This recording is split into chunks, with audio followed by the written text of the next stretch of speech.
Okay, so this next section right here on double and triple bonds is going to introduce this new concept called a double and triple bond. So if we go back to our first ones, you'll notice that these lines we draw are called covalent bonds. And it turns out these are called single covalent bonds because it's a single line.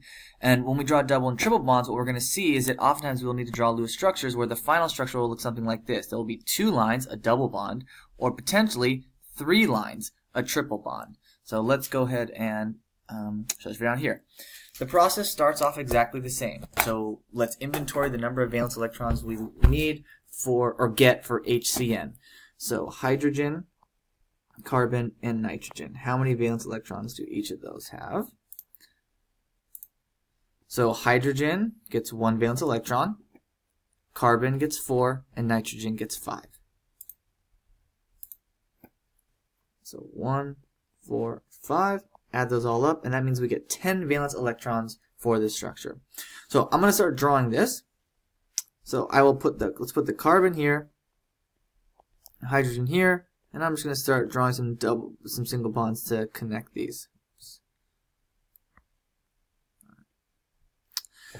So far I've used 4 valence electrons, 1, 2, right? So I've used 1, 2, 3, 4.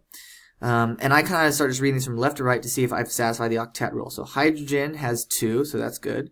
Carbon only has 4 surrounding it, so it needs more. So let me add some lone pairs here. So 2. All right. So now carbon is happy. It's got 8 surrounding it. 2, 4, 6, 8. And now I can look at nitrogen here.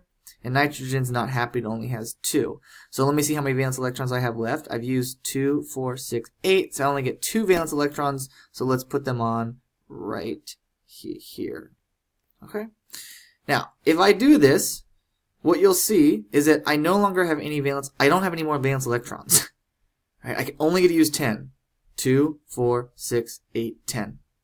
But nitrogen does not have enough. Right? Every other atom is happy here, hydrogen and carbon, but this nitrogen needs 2 more pairs of valence electrons, or 4 more total.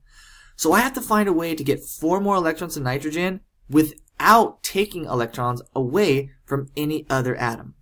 And so when you're in this situation, what you need to do is a great way to have nitrogen get more without anything losing is to share.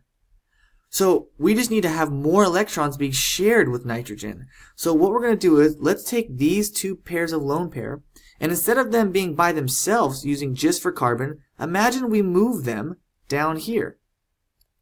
So that now nitrogen can share them, i.e. nitrogen will get access, but carbon doesn't lose them. And now in this case, I still have 10 valence electrons, 2, 4, 6, 8, 10. Whoops. But nitrogen now has more. It has 2, 4, 6.